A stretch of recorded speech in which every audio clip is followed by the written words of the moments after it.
Message de Monseigneur Philippe Christori en ce vendredi 23 mars 2024. Jusqu'où aimons-nous Jésus quand tous l'abandonnent ?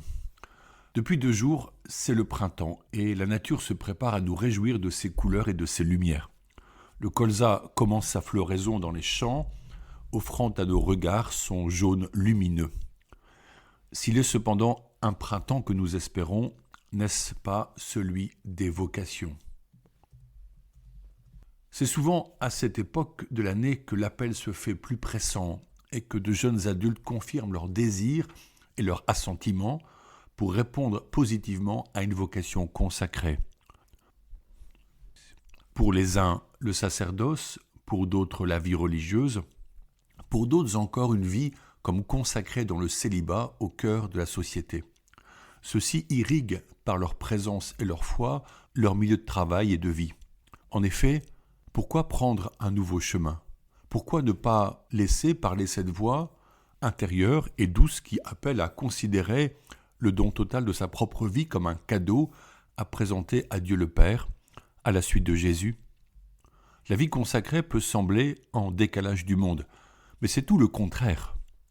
Et ils sont nombreux ces jeunes gens qui ne souhaitent plus consommer, qui veulent une vie qui ait du sens, qui osent se donner pour des causes humanitaires. Aussi, se donner au Christ pour l'amour de ses frères, dans une disposition joyeuse à la volonté de Dieu, ne serait-ce pas la belle nouveauté qui pourrait redevenir enviable ?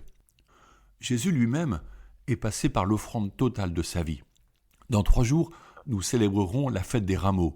Il s'agit de son arrivée et de son entrée à Jérusalem. Il monte et il entre dans la ville sainte pour la dernière fois avant sa passion et sa résurrection. Dans un premier temps, c'est une entrée glorieuse que l'Évangile rapporte. C'est la foule des petites gens, si heureux de l'accueillir et qui le pressent, disposant leurs manteaux sur le sol tel un tapis.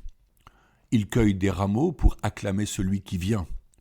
Si souvent ils l'ont suivi par les chemins de la Galilée ou de la Judée, ils ont écouté son enseignement, ils l'ont vu prier son Père au ciel, ils ont été témoins de guérisons merveilleuses. Son arrivée est l'occasion d'acclamation et de bénédiction. Au IVe siècle, à Jérusalem, on célébrait l'entrée triomphale de Jésus dans la ville sainte, en refaisant le parcours effectué par Jésus et ses disciples avant sa passion. Tout le peuple se retrouvait sur le mont des Oliviers, autour de l'évêque, dans la basilique de l'Éléonat, qui est aujourd'hui l'église du Pater, en face des murs orientaux de Jérusalem. Le récit évangélique était lu, puis la foule des fidèles entrait, avant le soir, dans la ville, pour aller à l'Anastasie, c'est-à-dire l'actuel Saint-Sépulcre, où se trouve le lieu de la crucifixion et le tombeau de Jésus. Là avait lieu le lucernaire, c'est-à-dire l'allumage des lampes.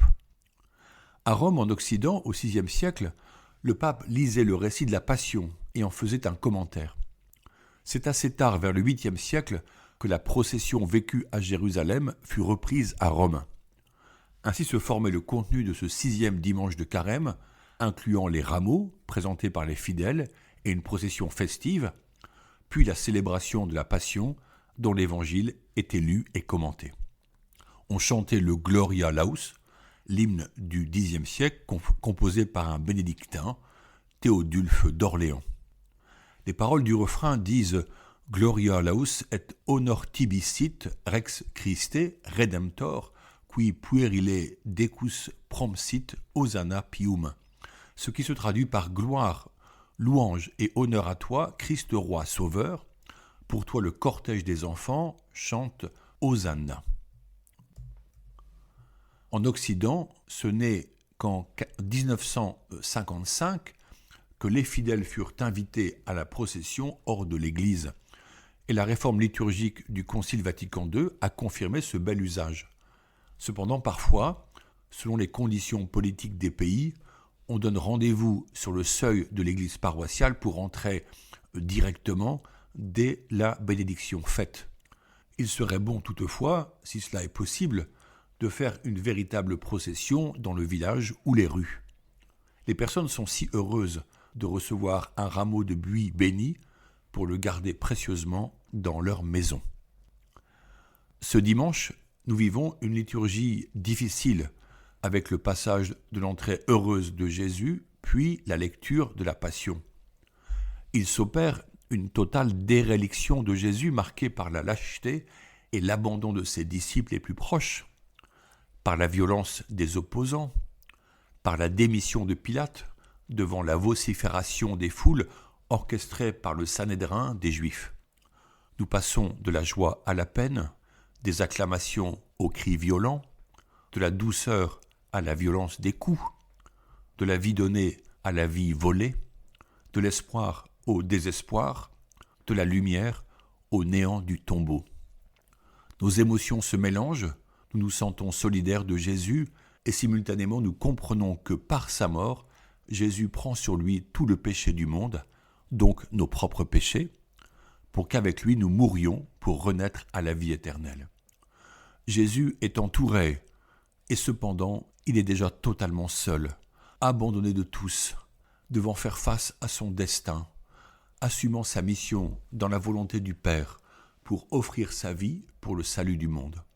Cette foule a vu les signes qu'il accomplissait, elle a goûté la nourriture multipliée miraculeusement, elle l'a entendu parler avec autorité et bonté, elle aimait le voir et l'entendre, elle voulait le toucher pour être guérie, mais jusqu'où l'aime-t-elle en réalité en ces terribles instants? À ceci, Jésus pourrait reprendre la question qu'il posera bientôt à Pierre, au bord du lac de Tibériade. « M'aimes-tu » Quant à nous, sommes-nous de ceux qui sont réjouis de la présence de Jésus? Sommes-nous prêts à nous engager à sa suite? Jusqu'où l'aimons-nous et sommes-nous prêts à lui offrir notre vie? Avons-nous conscience du don si précieux que Jésus nous fait en assumant notre propre mort dans sa chair, afin que nous ressuscitions avec lui? Lors de son arrivée, Jésus envoie les disciples faire les préparatifs pour le repas pascal. Nous devrons préparer la Sainte Seine qui sera célébrée le jeudi saint.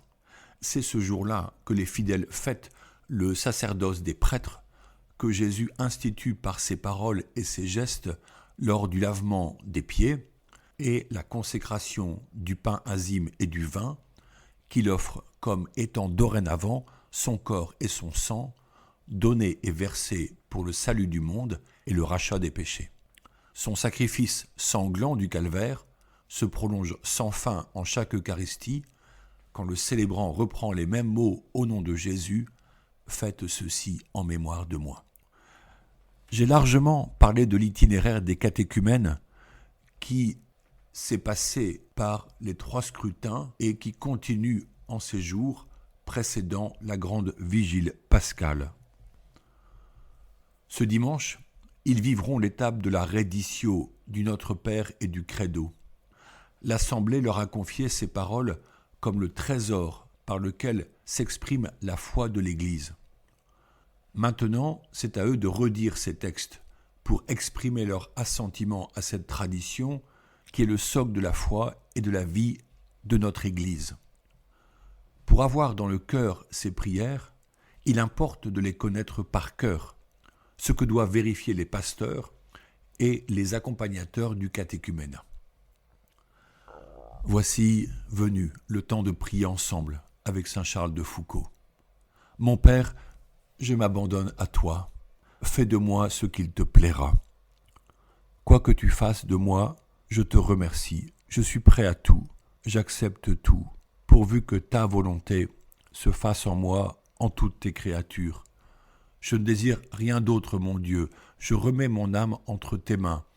Je te la donne, mon Dieu, avec tout l'amour de mon cœur, parce que je t'aime, et que ce m'est un besoin d'amour de me donner, de me remettre entre tes mains sans mesure, avec une infinie confiance, car tu es mon Père. Bonne journée avec cette prière merveilleuse